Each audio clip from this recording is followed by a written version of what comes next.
Hello and welcome to this week's weekly review of the newspapers. So we're just going to get straight into it, and we're going to go to the Irish Independent from last Monday, and you can see there the title is the new law to ban balaclavas and face masks at protests. Okay, so that's on the front page of the paper, and then if we go to the next page, it just says McEntee set to introduce law banning balaclavas and face masks at the protests. So this is not this is just to make it easier to arrest people. That's all it is, really. My only concern about this is if they bring this law in, will it be policed fairly? So I have seen many people at counter protests or left-leaning protests, and I've seen far more people cover their faces at those protests than at nationalist protests. Or my only concern is, will it be policed fairly? If a BLM uh, protest happens and they turn up balaclavas, will they be arrested? Probably not. That's it. Okay. This is an interesting story. You can see down beneath it. It says far-right activists from Dublin spent the night in the pub with the UDA after a protest in Belfast. And this, you can see there, it says Kulak says no. So I don't know about this story. Uh, I heard that afterwards that there was some split and division, that the people who were organising the Kulak says no weren't actually the people who went up to this protest. So there's a lot of confusion. You know what I mean? It's a strange story, and I'd have to hear more about it. I don't trust what the media's take on it. I'd have to hear, go up to Coolock, talk to the people up there, and see what they say about it.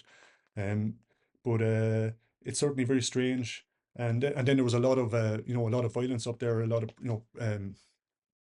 and that protest, burning buildings and stuff, and then the whole mass immigration protest then are they're it shines a bad light on them. It makes it very easy for the media. So I mean this could be a psyop, it could easily be. I don't know if it is or not, but I'm suspicious of this kind of thing. So anyway, that's the Irish Independent. And there's just one other story I want to have a quick look at in the Irish Independent, and it's this one. So this is interesting. So the party chiefs to impose female candidates as gender quotas are not being met. So this is from the two major parties, Fine Gael, Fianna Fáil, are going to impose gender quotas, for the political candidates, which I think is a terrible idea because it's straight up out of, it's kind of a really very communist idea. Instead of having people who are just very good at their job, man or woman, doesn't matter. If they're very good at their job, we get them in to do the job. Meritocracy, that's that but they want to bring in quotas. Now they say one of the reasons that the women don't come forward, why they're bringing this, is because they suffer a lot of online abuse and things like that. I look, I'm not sure about that. If they get more online abuse than their male counterparts, I'm not sure. I would imagine that the men are psychologically better able to deal with that kind of abuse than women, and maybe it just affects the women more. That's what I would think. Um, that's what I think is probably true. Now, I'm not saying that they're not getting online abuse. Everybody is, so it's just the way it goes. Let's look at number or Tuesday then. So this is the Irish Daily Mail, and this is a very interesting thing that's happened over the last week. And this is going to continue. So fury over Elon Musk claims on the riots. So social media firms accused of giving platform to hate as Garda fear far-right loyalists will travel to Dublin for protests. So uh, Elon Musk on his platform X tweeted out that civil war is inevitable in the UK after the rioting that's been going on there over the last week or so. And what's happening on that platform. What we're seeing in the mainstream media is, the media is telling us it's all far right thugs, native British people, and they're going crazy. They're burning mosques and they're burning hotels, migrant hotels and stuff, and that stuff does seem to be happening. But there is there are other things happening. I heard of a Sky News reporter, and they were threatened or intimidated by Middle Eastern men with knives, big knives, and that was up on X. And there's other, so on these social media platforms, people are putting up raw footage, from their phones. They're giving their opinions and about what they're seeing, and what they're going to do now is, that kind of makes the narrative of the establishment look bad. So what they're going to do is try and clamp down on these social media sites by making them responsible for what the people on there are posting. And and you can just see here the next page. Then it says social media. Social media giants fuel hate, and then we have there's not much in it. It's just that anything that's you're not allowed to have an opinion, even if your opinions are unsavory, they're going to be illegal. That's what.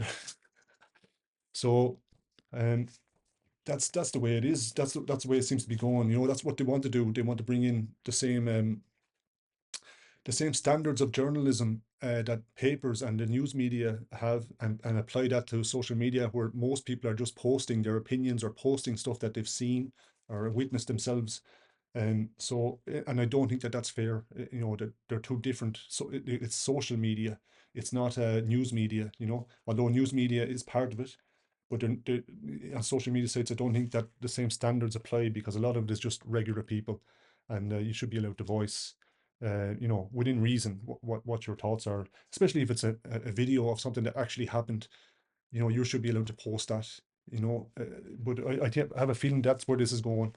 It'll be qualified as hateful content, and then you'll be subjected to criminal prosecution over it.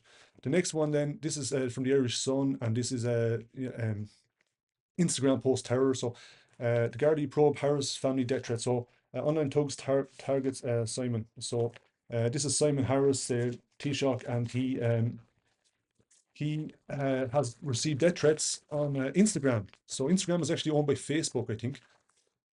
Mark Zuckerberg on Facebook, as far as I know. But it says here that Harris threats stoked by Musk platform. So even though there was no threats on X or Twitter and Musk's platform, they've linked it to Musk's platform, because I think that that's where a lot of the raw footage of what's happening in the UK has been shared, and it's showing what's really happening, rather than what the media narrative about what's going on. Um, so that's it. And then we feel sorry for Simon Harris, and he's getting these death threats on Instagram, and we're going to come to that. But later on in the week, that person who made those threats, people, or one person or two people, were arrested. There was also a bomb threat made to him from last week as well. We're going to come to that as well. So that's the Sun, and that's Wednesday. So now we're looking at Thursday, and this is the Irish Independent, and it just has their small landlords hold 40% market despite Exodus claims. So this is the sensitive issue, housing crisis in Ireland, and people who have small landlords, 1 to 2 properties, are unable to. It's not profitable for them to be a small landlord, because there's a lot of regulation, and etc. etc. So they're kind of leaving the market, but they still hold 40% of it. But what I think is happening is larger landlords and vulture funds, and these kind of things, are just buying up more and more properties. They have the resources to do it. If you can make any money off 1 or 2 properties, you probably need a minimum number of so many, maybe it's 6 or 8 or 10, before it becomes profitable, because of all the regulations. So it's just interesting that it's probably the only one of the very few main articles about housing in Ireland, even though it is the big issue, that and immigration, which they both of them are linked. But I just want to look at this one. This is a very interesting story. This couple failed in latest appeal to hold on to house they had built without planning permission. So this is a couple up in Meath. They built this house a long time ago, but they did it without planning permission. And now it looks like they're trying to get it demolished. Really, it doesn't. They didn't get the planning permission, and they can't get you know, I can't remember what the name is, but if you can get, sometimes people build something, then they get planning permission afterwards, but they're not going to get it, and it looks like it's going to be demolished. Now, there's one way around that for them, you know what I mean? If you just turned it into an iPass center, you don't need planning permission. So it's like one rule for, if you want to build a house with your own money on your own land, you need to have a planning permission.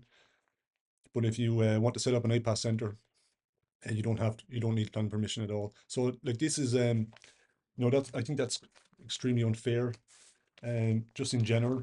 I'm not going to comment on that particular uh, one, because I don't know too much about it. The next one then is Drew Harris. So this is Thursday.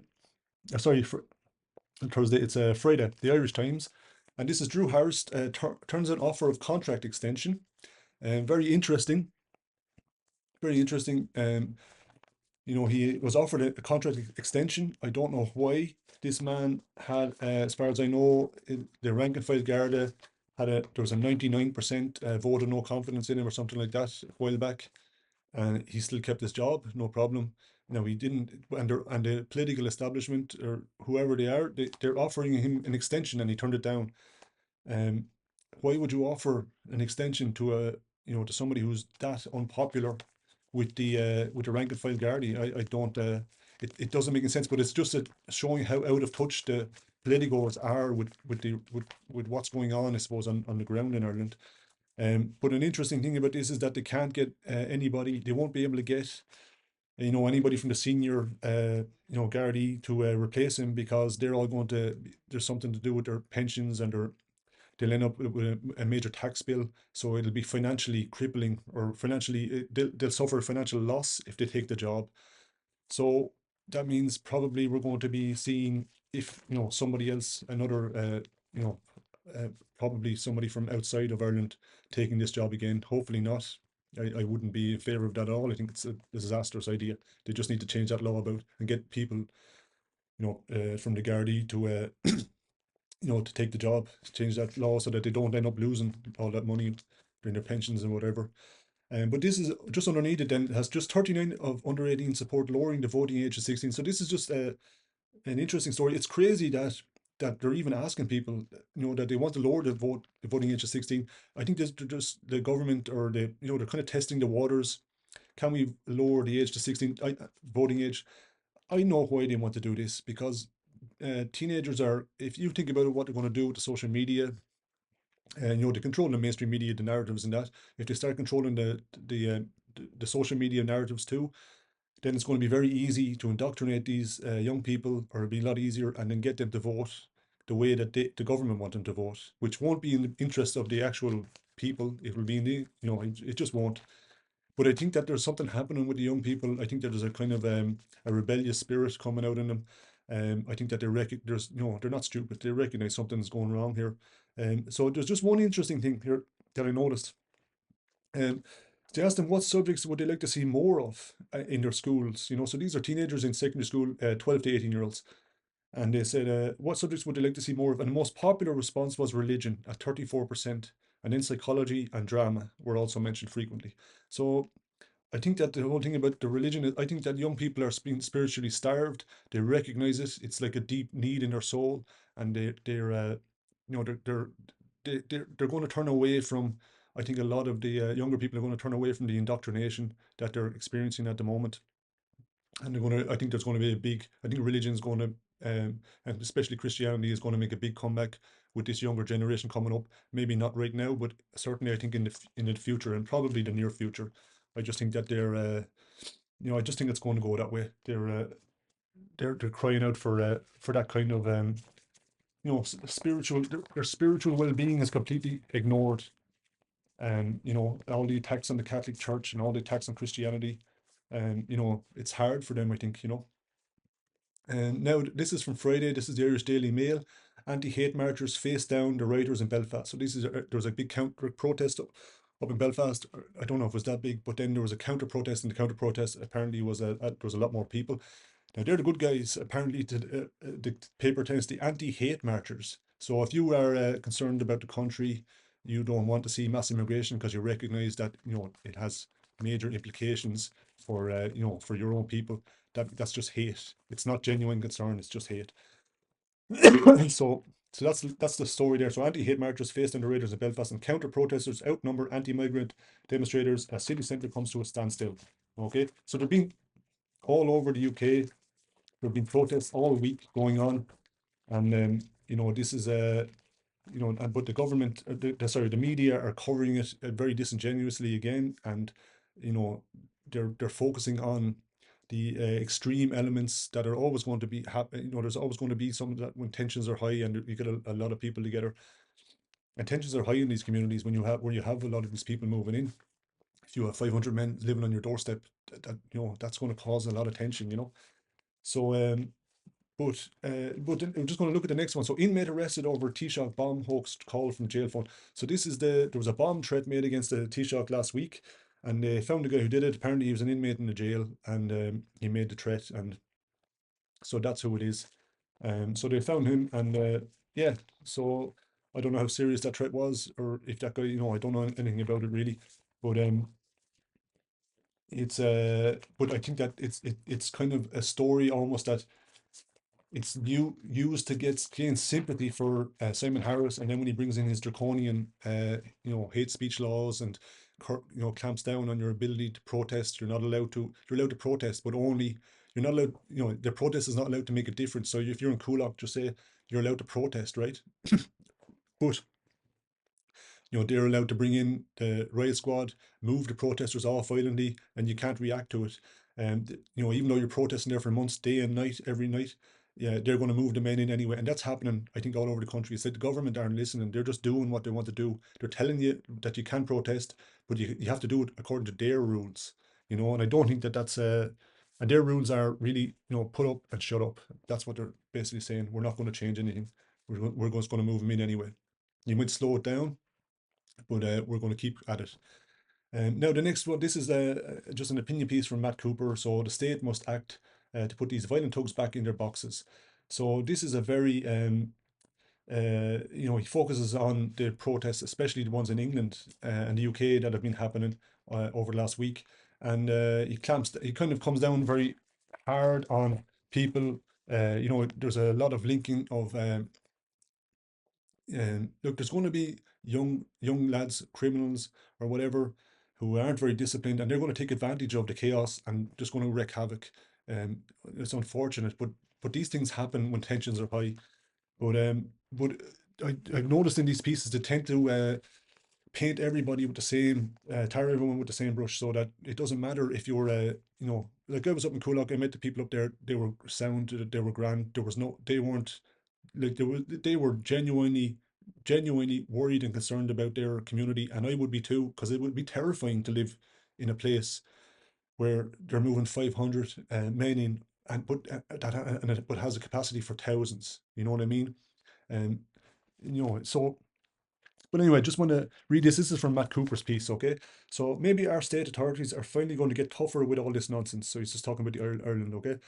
We should be stronger in acting against those taking part in intimidation of foreigners and of violence against them, and engaging in violence rather than peaceful protest at locations such as the former Crown Paints factory in Coolock.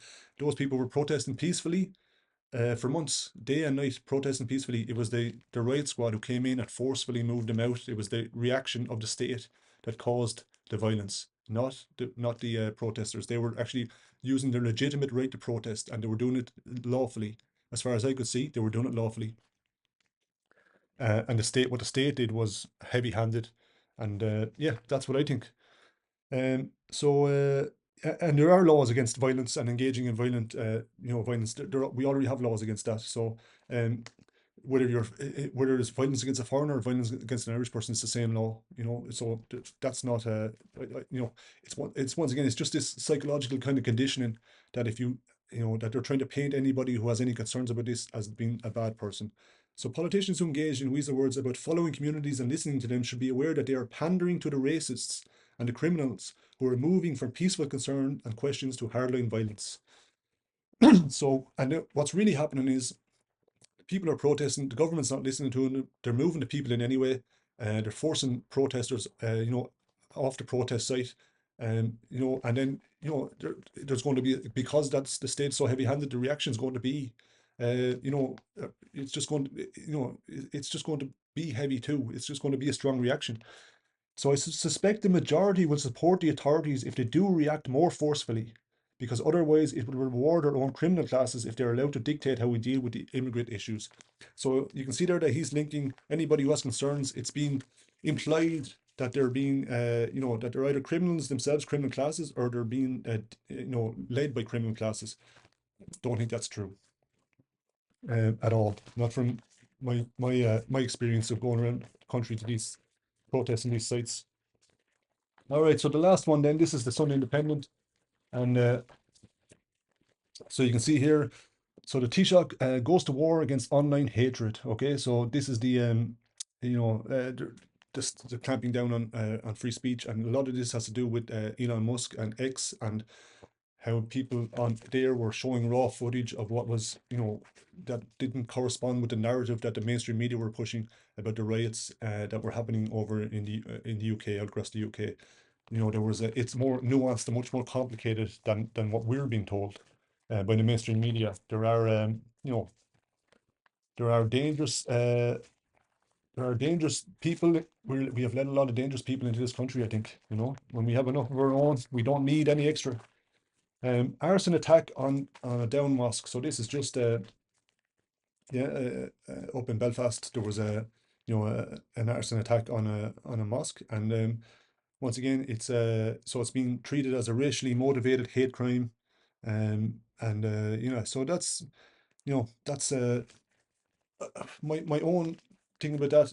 I don't agree with this attacking the mosque or whatever. But if you saw some of the images that came out of the UK on some of these social media sites about what's going on in those mosques, you might be you might be concerned about them. I'm not saying that that's happened up in that mosque, but not all of them are you know not all of them are friendly to our Western society and our Western way of life, and we have to admit that too. It's just common sense. This is the real life of refugees. So this is just a kind of a bleeding heart piece about how the poor refugees are sleeping in the tents in Dublin, the shanty towns, because they're going to turn into shanty towns if this keeps going. And and they have a couple of stories about these guys who are living in there, and it's not. It's just a it's a it's just a piece to gain sympathy about for these and they're all men, about these young men that have come over to Ireland, and it's a kind of a fluff piece. There's not really much to it. But what's interesting is underneath that piece, they have Ireland applied to return 2,758 asylum seekers in the past 4 years, and only 31 have been sent back. So about 1% of the fake asylum seekers that have been, that probably went through this process 10, 12 times, and they have been said, look, and they've been told, no, we know you're a scammer, you have to go home, and then we're not sending them back. So we're a soft touch. So underneath that, it's kind of strange that they have, we have sympathy for the refugees here on the top, and I do have sympathy for genuine refugees. I just don't think that a lot of these people that are coming are genuine refugees. I just think that they're here for the opportunities and for the benefits. Um, but at the same time, and we do have an asylum system, and 90% of the asylum seekers' claims on the first round are rejected. So that's 90% of them on the first round. But you're allowed, as far as I can tell, they have these NGOs, and they just keep applying, applying, applying. They can go on for years. But out of all those, tens of thousands of asylum seekers, 2,750 of them have been told they have to go home, and they haven't. Only 31 have been deported. So that's, you know, concerning, having, over 2,500 of these guys roaming around the country. Who are they? You know, so uh, Now just one more piece, and this is a really, there's very few uh, pieces that are, oh God, I've lost the habit. There's very few pieces in these papers that are nuanced, that actually look at the actual problems, you know. So, oh, here it is. Yeah. So here it is. So, calling rioters Neanderthals ignores the truth behind unrest. So this is Eilish Johannan. She wrote this, and she says, condemning mob violence is always a moral necessity, but so is understanding where the anger came from. Now, this is just like she's like, this is trying to be balanced, and she's actually looking rather than just at the riots, looking at what is causing the riots, because that's really, if that's the issue. If you want to solve these riots, what's the real cause of it? So she just goes through that, and gives her own thoughts on it, and it's a decent article, and she just says, like, uh, so a few groups. So she said, so no one wants to admit, no one ever wants to admit that those with whom they have no sympathy to begin with might have caused might have no cause to begin with. Oh, hang on. Sorry, I want to restart that again. Okay, so she just says like that. Yeah. So people. I just give a synopsis. So she basically says that people from white working class areas, or Irish working class areas, or British working class areas are despised by the media, and that and kind of and you can see that from you just need to read the papers or listen to the news, and so it's easier to condemn them as Neanderthals and to pretend that the answer to their despair is to hold up refugees welcome posters, ignoring the argument that mass immigration brings communal friction. And that's as true because it's in these people's areas where the migrants are being dumped by the hundreds and sometimes thousands, and that's going to cause massive amounts of friction. And there's going to be response to that, anger, worry, fear. Politicians really don't have an answer to all this, so they concentrate on tinkering at the edges instead. And this is exactly what's happening with all this hate speech stuff, with the social media clampdowns. They're not addressing the actual problem, which is you're overloading communities with people from a different, completely different culture, different ethnicity, different religion. You're dumping them in there. You don't have the resources for the people that are living there already, or they're stretched, and then you're dumping more people on top of it, and that's just going to cause all this friction. You know what I mean? And the way that then what the media is doing and the politicians are doing is saying, like, oh, they're just full of hate. Let's attack them. It's crazy. Um, so they voted up in Stormont last week. They voted for a refugee integration strategy, okay, which is just political nonsense, really, not addressing the problem again. It's like, because there are certain cultures that can't integrate, and if you bring in too many people too quickly, they won't integrate. They set up their own culture. So these responses, these of which plan to crack down on wrongthink on social media, are probably the most futile, and they are substitutes for real action. And she's hit the nail on the head there. Everything that the government and the media are doing are substitutes for real action. They're not addressing the actual issue. They're just pretending to, and they're attacking the people who are, easy to attack. So it's poor or working class native people. Um, and the only thing we know for certain is that people who feel secure and at ease don't loot shops or torch migrant centres, and that's true. So condemning rioters is a moral necessity, but it's a nice middle class. It's the nice middle class people in charge of the world who have messed everything up. The political kind of establishment, because it's not happening in their area. Like, I think it would be, they might have a different view if we set up, if we had if we had these migrant centres living right beside on their street, things might change. It might be different then. It would be a lot different. So that's it. We bring you know, propagandized, all it's daily. It's a daily barrage, and if you think anything differently than what the media is telling you to think and what the government's telling you to think, then they're basically saying that you're the bad person, you're the problem. We need to clamp down on your free speech, put you in prison, and then everything will be fine. And it won't, because it's not addressing the issue. The people who are complaining, that's a symptom of what's really going on. If you listen to them, address their issues, their concerns, then you can try to fix the problem. But at the moment, the government are making it much, much worse just by continuing with this mass immigration policy. And my big fear is, at the moment, like Elon Musk said, there'll be civil war in the UK. I hope that doesn't happen, but it's always a possibility the way things are going. And I think that it would just take one major shock, and this could happen in Ireland too. One major, economic recession, or something like that, something big that kind of knocks, like we had a big recession in 2008, 2009. All through there, we had the troika come in. Ireland was broke. We had to get bailout by the IMF, basically. We owe tens of billions. Everybody in Ireland is paying off this debt. Tens of billions we owe. Your children, grandchildren, great grandchildren will be paying it off. Yet we don't. We have the money to bring in all these hundreds of thousands of people and set them up in hotels and give them medical cards. Where's that money coming from? So we're broke, and our people are paying this massive debt off from the banks, and now they're putting all these other people in on top of us. Where we when so that's our government. Yeah. So that's it. And look, I'll leave it there. And thanks for watching, and God bless.